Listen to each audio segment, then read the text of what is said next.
in this moment, in this place, silence waits.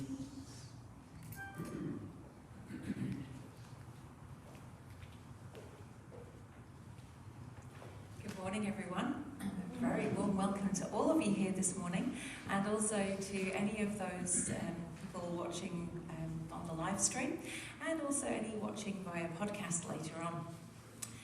Happy Valentine's Day to everyone also. And it's a big week this week, so we've got Ash Wednesday coming up this week and the start of the Lenten season as well. So a very important time for all of us. Now we'll light the Christ candle, and if you're at home you might like to pause the recording and perhaps find a candle to light if you wish to do so.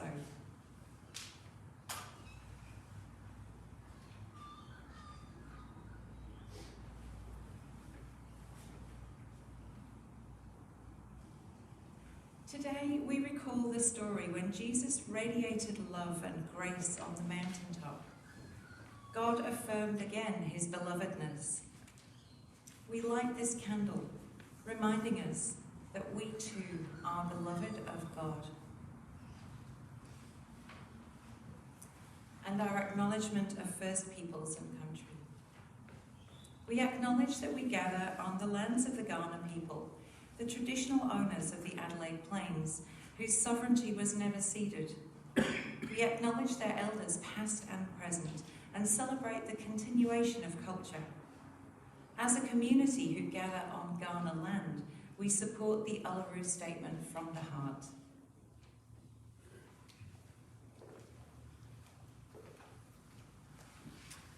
I add my welcome to that of Philippus this morning. It's good to be here.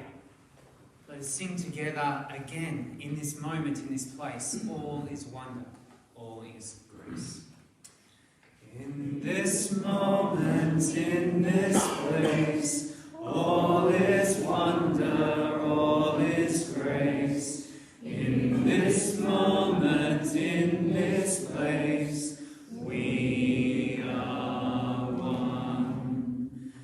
In this moment, in this place, all is wonder, all is grace. In this moment, in this place, silence waits. Behind all things, behind the grey surface, there is glory escaping, born of heaven, belonging to heaven.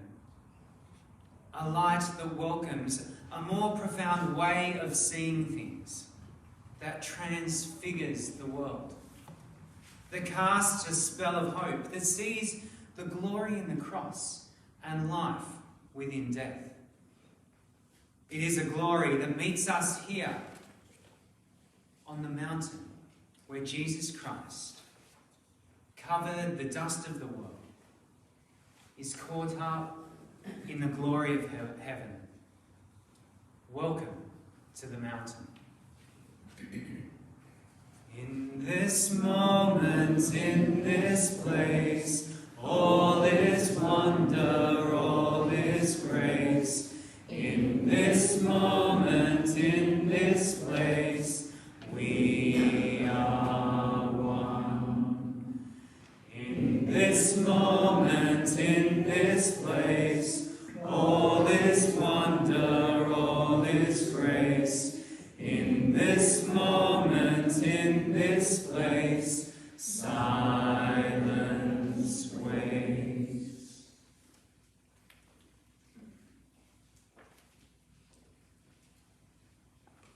And now our opening prayer. God, you bring us together in this place. We come to be fed, to be renewed, to seek understanding. God, you challenge us in this place.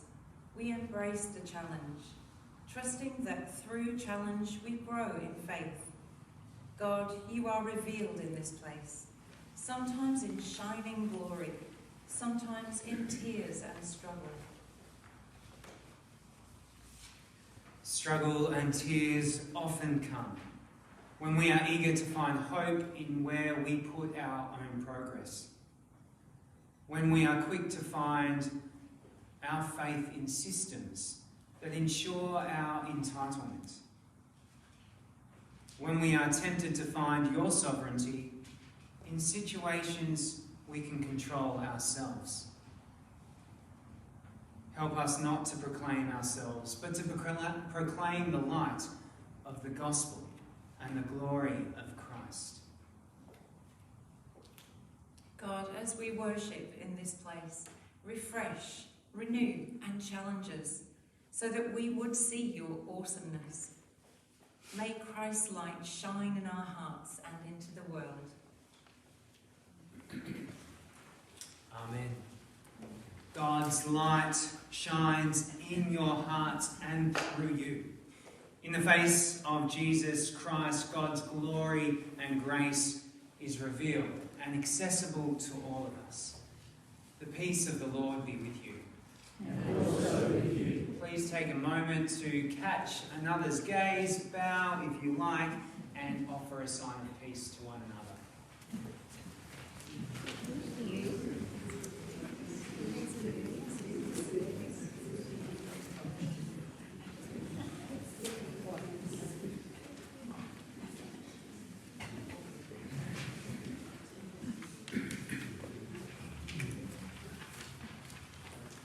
Let us sing together here in this place, Gather Us.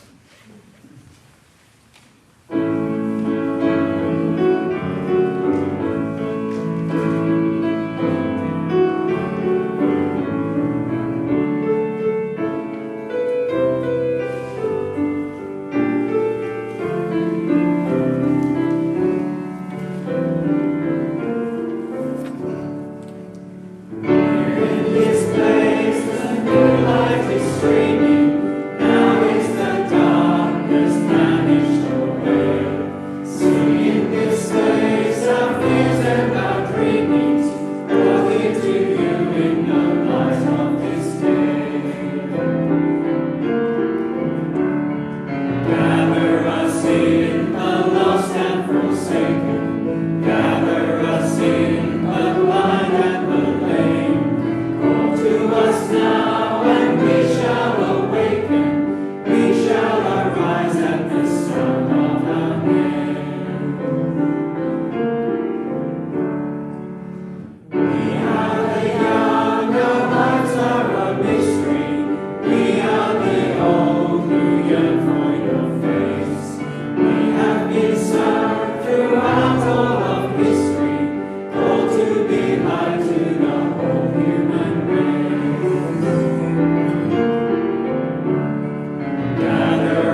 the church, in our church calendar, we celebrate the transfiguration of Christ. It's that pivotal moment, at least we have in Mark's Gospel, but also in our lectionary year, that moves us from the season of Epiphany to Jesus turning toward Jerusalem. And we too would follow this week as we move into the Lenten season. We're going to hear now from Fergus, who will bring to us a reading that recalls a transfiguration of sorts of, or at least an ending of sorts of Elijah from 2 Kings, who then we will hear of Elijah's appearance on the mountain with Jesus in Mark's Gospel. Thank you, Fergus.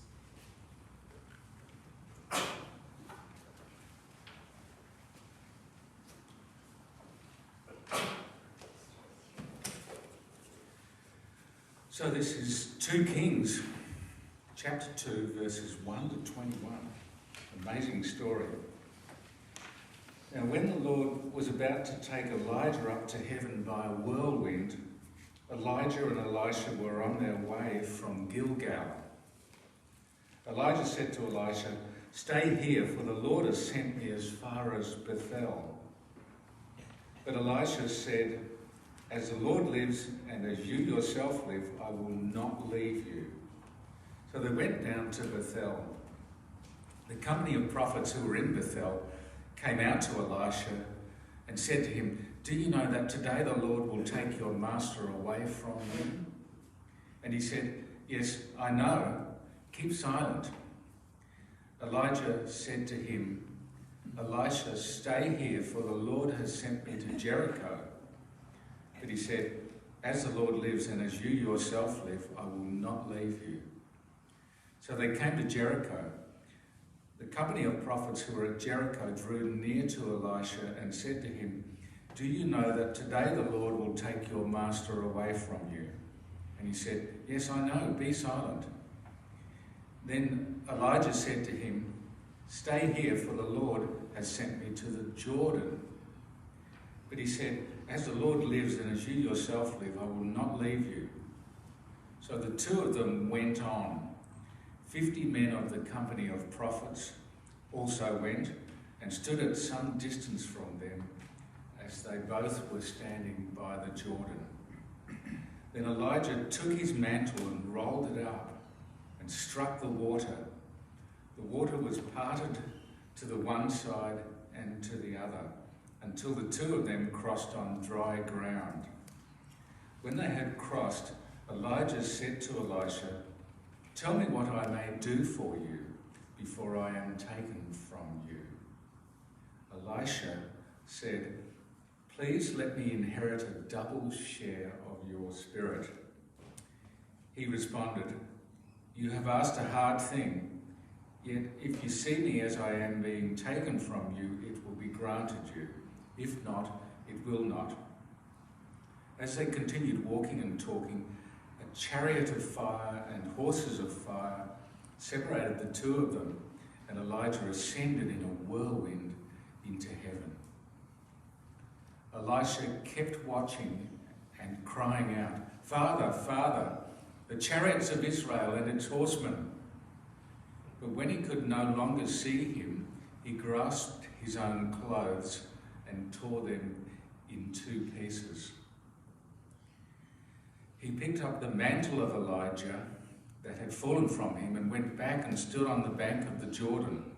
He took the mantle of Elijah that had fallen from him and struck the water, saying, "Where is the Lord, the God of Elijah?" When he had struck the water was parted to the one side and to the other, and Elisha went over. When the company of prophets who were at Jericho saw him at a distance, they declared, "The spirit of Elijah rests on Elisha." They came to meet him and bowed to the ground before him. They said to him, "See now, we have 50 strong men among your servants. Please let them go and seek your master. It may be that the Spirit of the Lord has caught him up and thrown him down on some mountain or into some valley." He responded, "No, do not send them." But when they urged him until he was ashamed, he said, "Send them." So they sent 50 men who searched for 3 days but did not find him. When they came back to him, he had remained at Jericho. He said to them, "Did I not say to you, do not go?" Now the people of the city said to Elisha, the location of this city is good, as my Lord sees, but the water is bad, and the land is unfruitful. He said, "Bring me a new bowl and put salt in it." So they brought it to him. Then he went to the spring of water and threw the salt into it and said, "Thus says the Lord, I have made this water wholesome. From now on, neither death nor miscarriage shall come from it." So the water has been wholesome to this day, according to the word that Elisha spoke. And the gospel reading, following on from the story of Elijah and Elisha, is the story of the Transfiguration. This is Mark chapter 9, from verse 2. 6 days later, Jesus took with him Peter and James and John and led them up a high mountain apart by themselves, and he was transfigured before them, and his clothes became dazzling white, such as no one on earth could bleach them. And there appeared to them Elijah with Moses, who were talking with Jesus. Then Peter said to Jesus, "Rabbi, it is good for us to be here. Let us make 3 dwellings, one for you, one for Moses, and one for Elijah." He did not know what to say, for they were terrified. Then a cloud overshadowed them, and from the cloud there came a voice, "This is my son, the beloved. Listen to him." Suddenly, when they looked around, they saw no one with them anymore, but only Jesus. As they were coming down the mountain, he ordered them to tell no one about what they had seen until after the Son of Man had risen from the dead. This is the word of the Lord. Thanks be to God.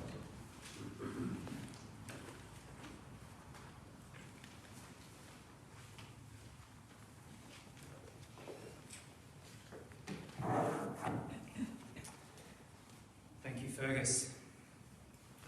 Friends, silence waits. Take a deep breath in with me. Take a moment of silence. Silence waits.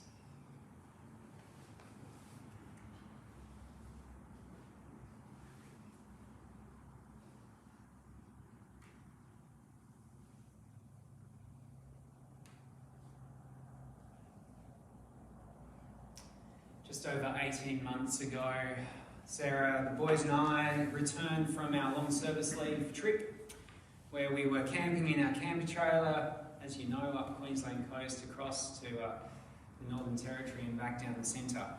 And on that trip, when we left Alice Springs, we travelled westward along the West McDonald Ranges.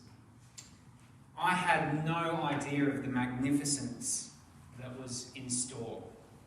As we came toward the western end of the famed Larapinta Trail, Rututma, that is the Arrernte name for the mountain that some of you may know as Mount Sonder, stood before us. I was transfixed. It towered over the rest of the range of the West McDonald Ranges. The rugged range exploded above the valley floor which we were driving along.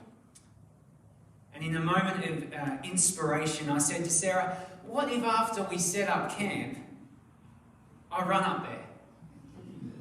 Somewhat bewildered or perhaps bemused, but with a sense of acceptance around my tendency for such things, she blessed my expedition. So I packed a backpack with a compression bandage and some water and a jacket, and I took off.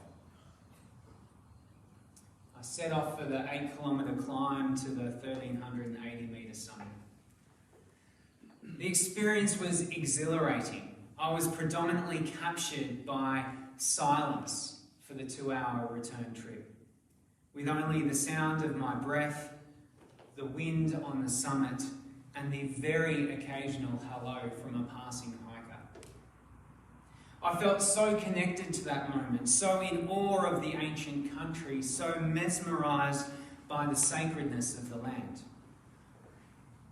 But I've always found it hard to capture what happened in that 2-hour experience on that mountaintop. I still find it hard to put it into words. In this moment, in this place, all is wonder, all is grace. In this moment, in this place, silence waits. Today we recall a mountaintop experience of Jesus, of Peter, James and John. This is an incredibly strange text. There's so much supernatural about it. And the church, as I said, uses this text on this day as a pivot between Epiphany and Lent. And in doing so, the Transfiguration affirms the glory of God in Jesus before Peter, James and John. That is, it affirms the divinity of Jesus. Jesus' appearance changes before them. But we also have the appearance of two people long past, long gone, Moses and Elijah. And we see in this story, time and space are broken open as Jesus is again affirmed as beloved. This story and Jesus in this story is etched into a timeless narrative of redemption. Alongside Moses and Elijah, that is, the one who ushered in the law and the great prophet, time and space melt away on this mountain. And this mountain is perhaps an expression of the mystery of faith that we all inhabit.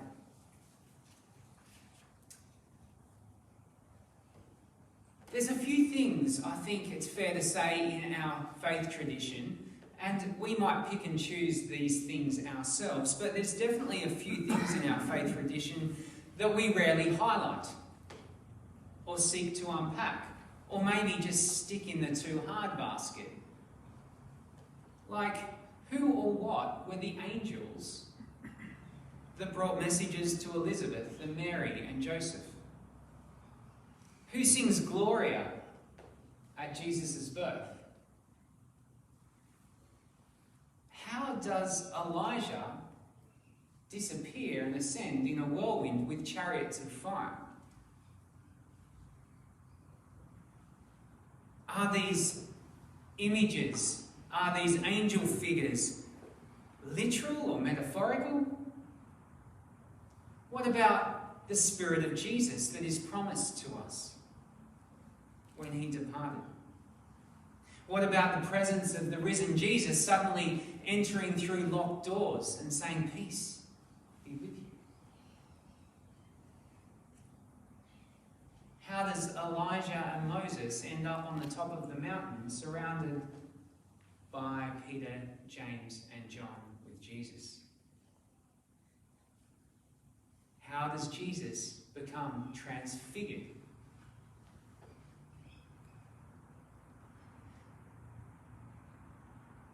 To be fair and completely transparent, I simply have no context in which to make sense of any of this. And I play around and swing from time to time with the theological significance of it, the beautiful poetry or imagery that comes up from it. But to be fair, it's a great mystery of the text. However, if Sarah was here today, she would tell you a different story. Some of you may know that Sarah has a plethora of stories about the spirit world breaking in to our reality here and now, on semi-regular occasions, into her everyday reality. Before her grandmother died just over 12 months ago, she would regularly have conversations with her and said, Grandy, if you could come back, I want you to come back and visit me. And Grandy would always say, if I can, I will. And there's been moments in which Sarah has had clear indication of her grandmother being with her. She comes from a family, a long line of people that have this intercession between the spirit world and our present reality. I have no idea what she's talking about. It's so outside my lived experience. Yet I can't discount her experience. Such is the mystery of faith. In this moment, in this place, all is wonder, yet all is grace. We all know the expression mountaintop experiences as a way of trying to capture the awe and wonder, perhaps the sense of grandeur that we experience on the mountaintop, the moment of revelation perhaps. Highlights, transformative moments, moments of revelation and glory. But what does happen on this mountain?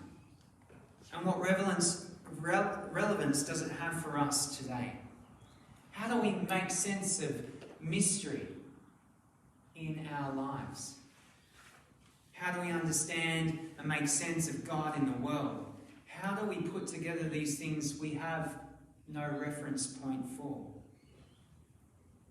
What do we do when we are terrified by unknowing?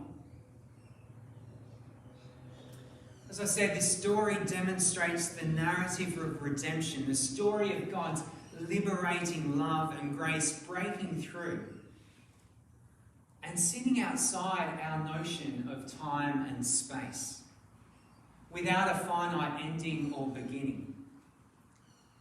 This story speaks to us about the limitless nature of the divine. It connects the presence of Peter, James and John with the past of Moses and Elijah.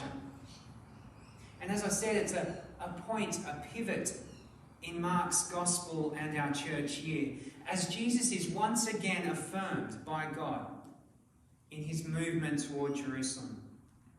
If you recall Jesus' baptism, the Spirit of God descends upon him. This is my Son, the beloved, with whom I'm well pleased. And it is at that point Jesus is led by the Spirit into the wilderness. We will hear that text next week. Back to the future, if you like.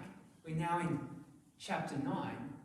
Mark uses that same image on the mountaintop, affirming Jesus as the beloved of God. But there's a difference. This is my Son, the beloved. Listen to him. Jesus is affirmed now, not as he moves into the wilderness, but as he turns toward Jerusalem. And the call we have before us is, as we journey into Lent, is simple. Listen to him.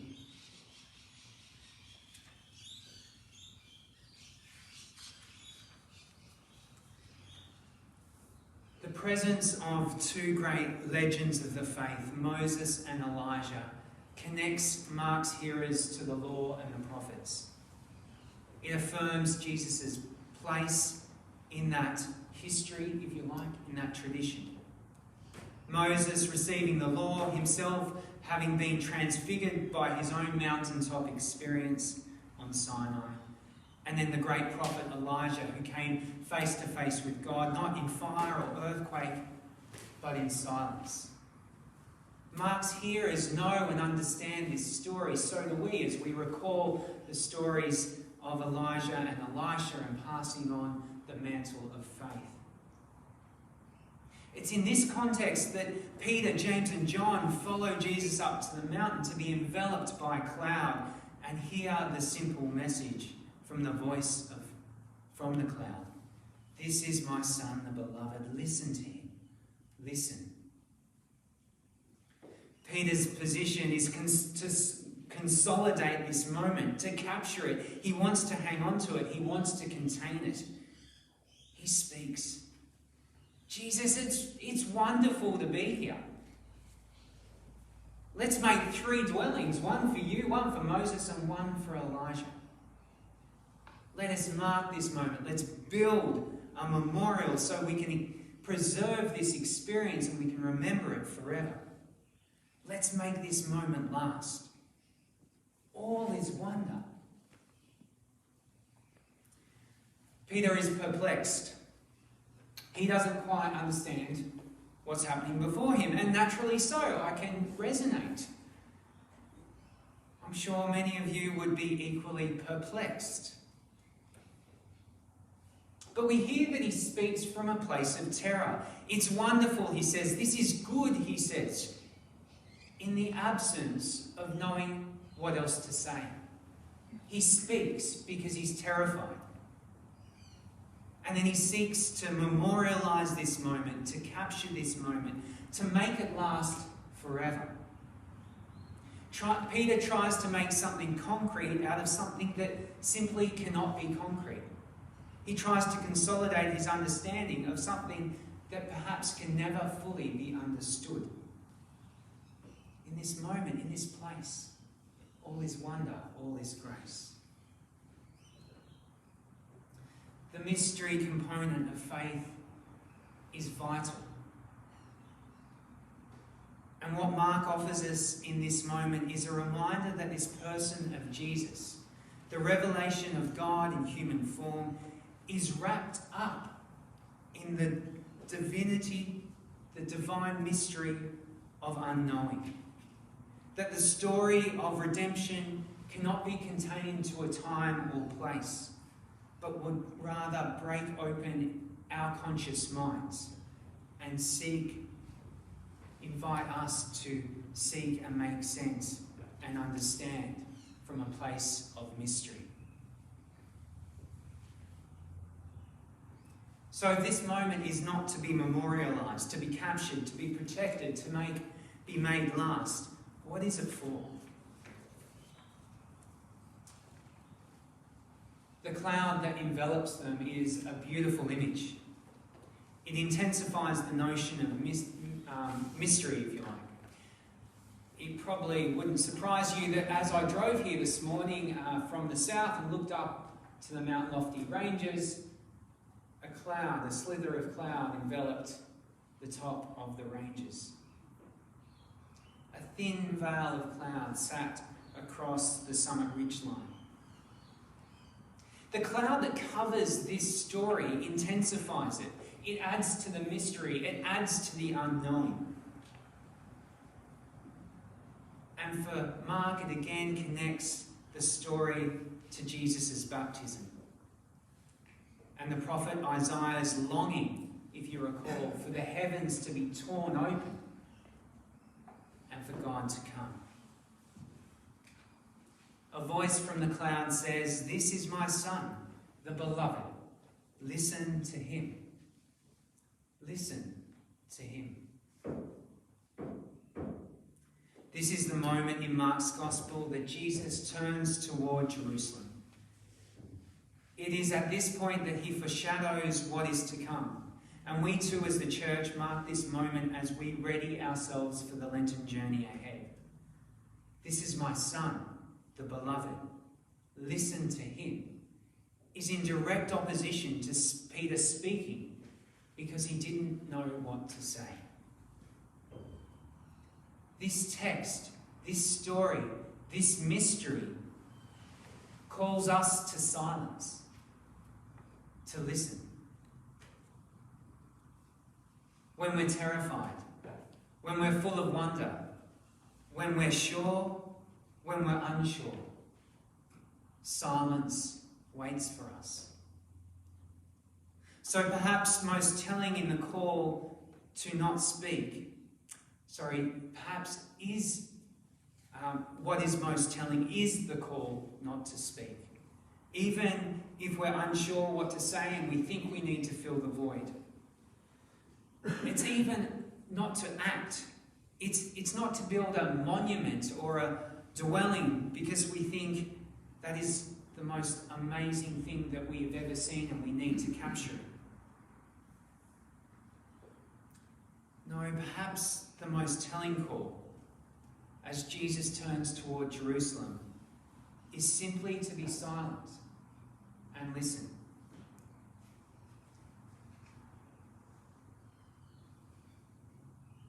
The God in the silence that Elijah experienced, the God of revelation that Moses experienced, is the God that says through the veil of the cloud, listen. Through the mystery that surrounds us, listen. Listen to this one, the beloved. For therein lies the revelation of the divine mystery of God in our midst. So friends, hear the invitation from the mountain. Listen. In this moment, in this place, all is wonder, all is grace. In this moment, in this place, silence waits.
May you be blessed by the silence, and may God meet you there.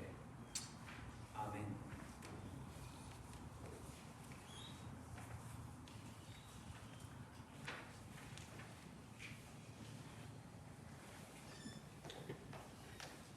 We remember our life in community here, what we offer in our time, our gifts, our financial offerings, and we give thanks.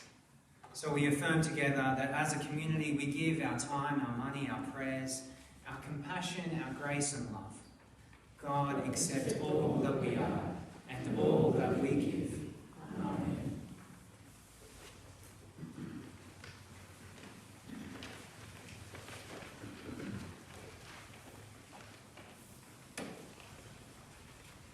And now we come to our prayers of the people. As we gather in prayer, we light the compassion and solidarity candles, a symbol of grace, holding the joys and concerns of our community.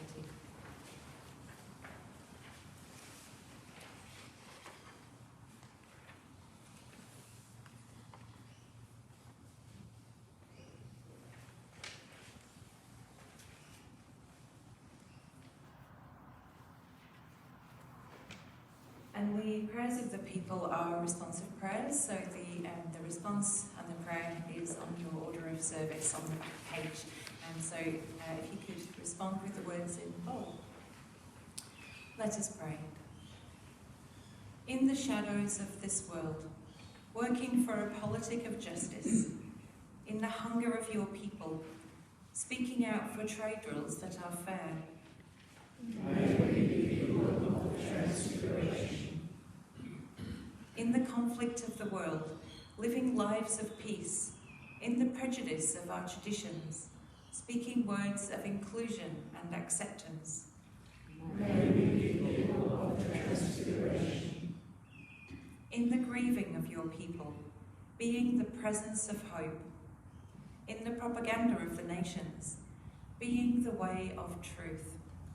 May we be people of transfiguration. In the living of the faith, being the community of love. In the needs of your people, being the hands of heaven. May we be people of transfiguration. In the bad news of the papers, being the good news of God. In the ordinariness of the world, being the presence of your glory. May we be people of transfiguration. Amen. And now we sing For You Deep Stillness. For you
friends who have gathered with us via live stream or podcast today, thank you for joining us. We bid you farewell in this moment.